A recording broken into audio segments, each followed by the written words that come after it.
రెండో ప్రశ్నకు సమాధానం ఈ ప్రశ్న ఉత్పన్నం కాదు చైర్మన్ గారు. మూడో ప్రశ్నకు సమాధానం ఈ పథకాన్ని 2021 సంవత్సరంలో మొదలు పెట్టడం జరిగింది మరియు సెప్టెంబర్ 30 తారీఖు 2026 తేదీన ప్రారంభించబడుతుంది అధ్యక్ష. ఇప్పటి వరకు చేసిన ఖర్చు 385 కోట్ల అధ్యక్ష. అయితే మనందరం కూడా ఇక్కడ గమనించాల్సిన విషయం, పులివెందుల నియోజకవర్గంలో గతంలో వైఎస్ఆర్సీపీ ప్రభుత్వం ఆనాటి ముఖ్యమంత్రి ఆయన అక్కడ శాసనసభ్యుగా ఉన్నా కూడా వారి హయాంలో శాంక్షన్ అయిన ఈ వర్క్ని కనీసం వాళ్ళు డబ్బులు కేటాయించి ఆ కార్యక్రమాన్ని పూర్తి చేసుకోలేపారు అధ్యక్ష. మా ఎన్డీఏ ప్రభుత్వ కూటమి మాత్రం స్పష్టంగా గౌరవ సభ్యులు తెలియజేయడం జరుగుతుంది అధ్యక్ష.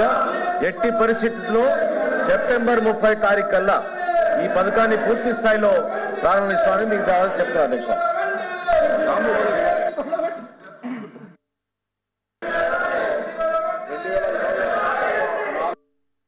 కోట్ల 420 కోట్ల రూపాయల ఖర్చుతో జలజీవన్ మిషన్ కింద 300 గ్రామాలకు మంచినీటి సౌకర్యం కల్పించాలని చెప్పి ఆ టెండర్లు పిలవడం జరిగింది. 2020లో పనులు ప్రారంభించడం జరిగింది అధ్యక్ష.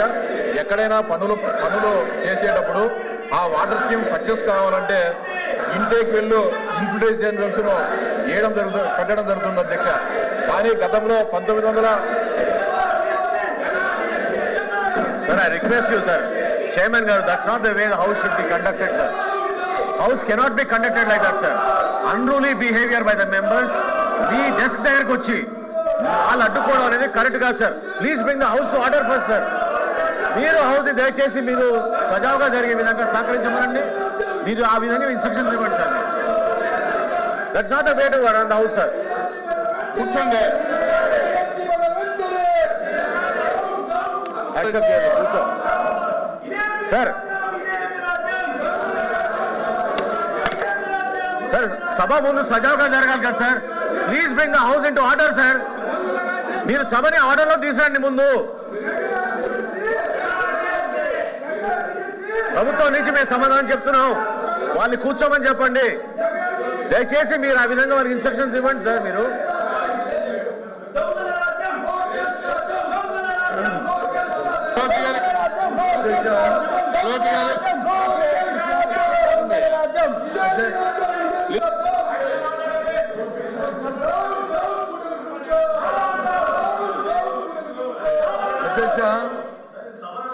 అధ్యక్ష ఈ విధంగా మాట్లాడతారా సార్? చెప్తున్నాను, ఆర్డర్ తీసండి సార్. మీరు చెప్తున్నారు ఇవాళ ప్రభుత్వం అంటే పారదర్శకంగా ఉండాలి. ప్రభుత్వం అంటే తర్వాత భేదం ఉండకూడదు. ప్రభుత్వం అంటే అందరికీ న్యాయం జరగాలి.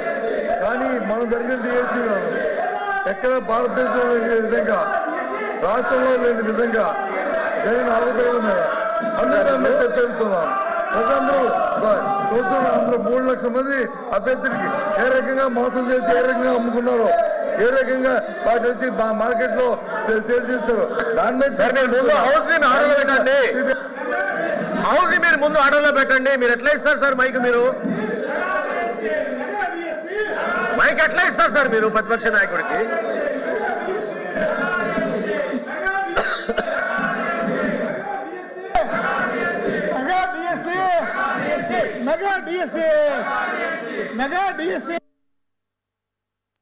సార్ ఏం సార్ అది?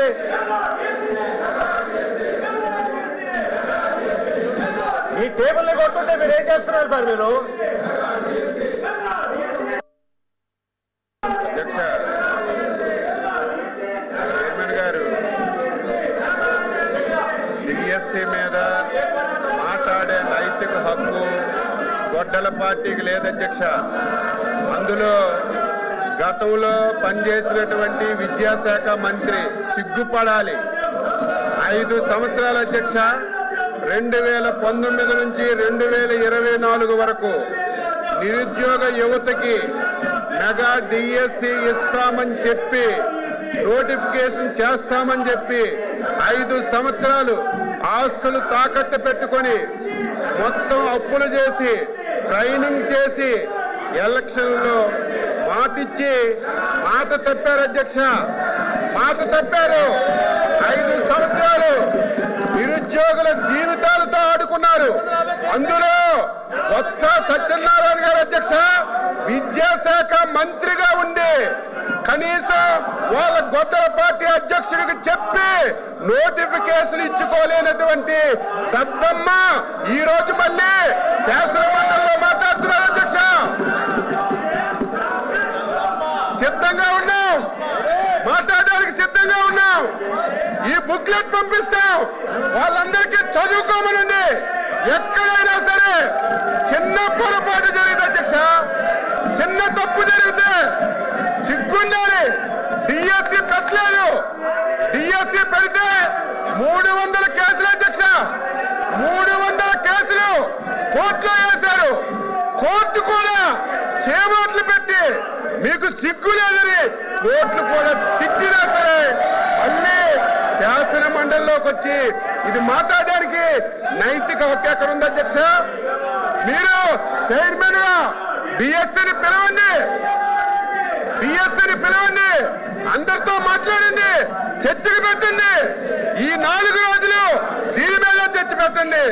మాట్లాడడానికి చెప్పడానికి ప్రతి పాయింట్ ఈ రోజు గొడ్డల పార్టీ అధ్యక్షులు గొడ్డల పార్టీ ఏ అనుమానాలు వ్యక్తం చేసిందో, ఏ పాయింట్లు అయితే లేవనెత్తారో ప్రతి పాయింట్ కి ఆన్సర్ చేయడానికి సిద్ధంగా ఉన్న అధ్యక్ష. సిగ్గు లేకుండా 5 సంవత్సరాలు మోసం చేసి యువతకు దగా చేసి ఈ ప్రభుత్వం ఇచ్చిన మాట ప్రకారం డిఎస్సిని నిర్వహించి సకాలంలో ఉద్యోగాలు ఇచ్చాం అధ్యక్ష. సంవత్సరం అయిన తర్వాత కావాలని చెప్పి సంవత్సరం మొద్దు నిద్రలో ఉండి కావాలని చెప్పి ఈరోజు విమర్శలు చేస్తుంటే బాధ కలుగుతుంది అధ్యక్ష. ఈరోజు ఎవరైతే 5 సంవత్సరాలు కష్టపడి చదివి ఉద్యోగాలు సంపాదించారు వాళ్ళు అవమానం